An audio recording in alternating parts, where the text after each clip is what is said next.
मैं अपनी बात की शुरुआत मेरे क्षेत्र के एक छोटे से गांव पादरिया से करना चाहूंगा।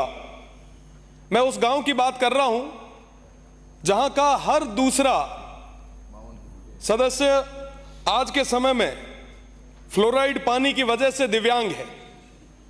मैं मेरी बात की शुरुआत उस डीएनपी एरिया से करना चाहूंगा जहां पर आजादी के 75 साल बाद भी सड़क, पानी और शिक्षा की भारी कमी है। मैं मेरी बात की शुरुआत उन तमाम पशुपालकों को याद करते हुए करूंगा जिन्हें अभी तक किसी तरीके की कोई चिकित्सा सहायता नहीं मिली, पशुओं के इलाज की कोई व्यवस्था नहीं हुई। मैं मेरी बात की शुरुआत उन युवाओं की उम्मीदों के साथ करूंगा जिन्हें कहा गया था कि साहब आने वाला टाइम रमीना आप रही बाड़मेर जैसलमेर ना मैं दुबई बना हाँ, पर धीरे धीरे उहरा सपना चूर चूर हो गया।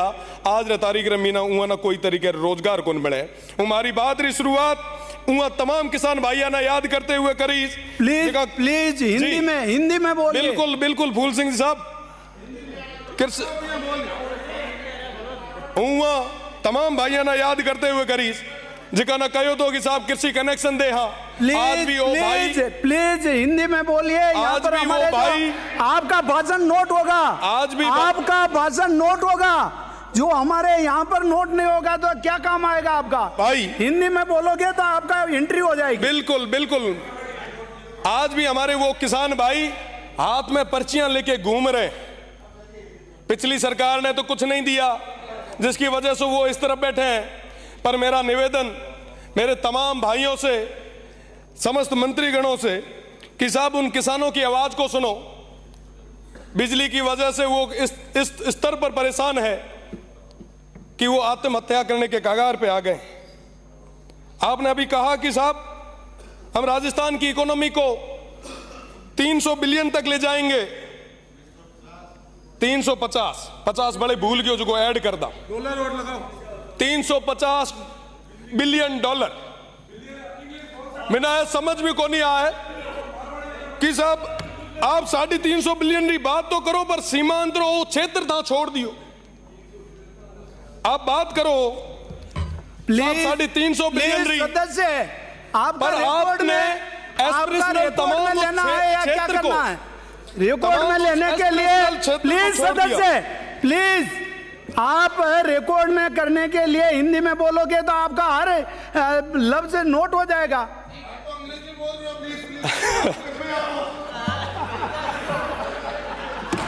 आज भी मेरा क्षेत्र इंदिरा गांधी नहर का वो एक्सटेंशन का इंतजार कर रहा है।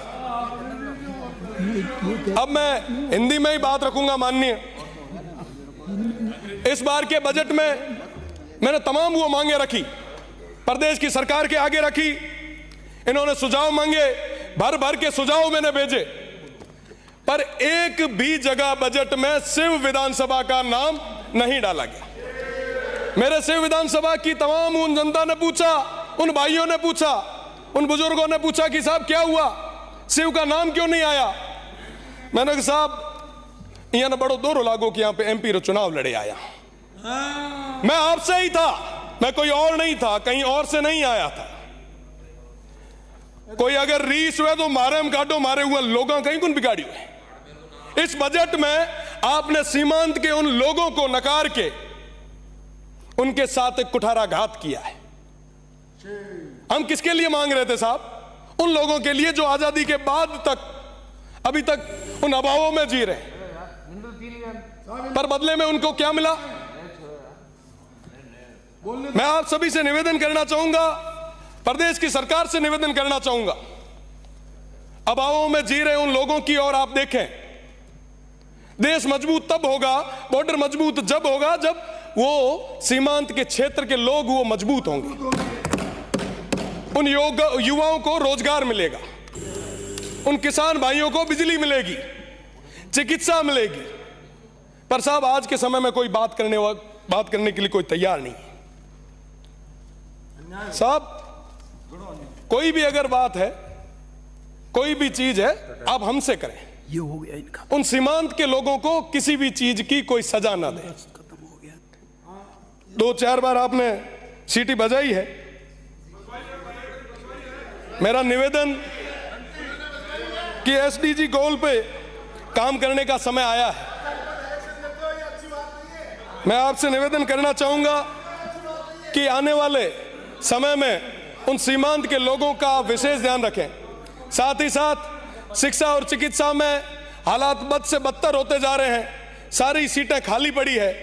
पानी की कमी इस स्तर पे है कि जो नर्मदा स्कीम 2017 में पूरी होनी थी वो अभी तक पेंडिंग चल रही है। जल जीवन मिशन की अगर मैं बात करूं तो जल जीवन मिशन अभी तक धरातल तक पहुंच ही नहीं पाया है।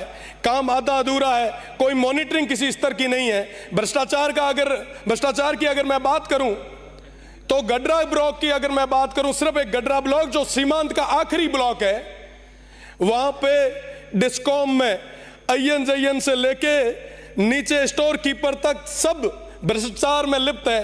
कोई सुनने वाला नहीं है। किसान आज खून के आंसू रो रहा है।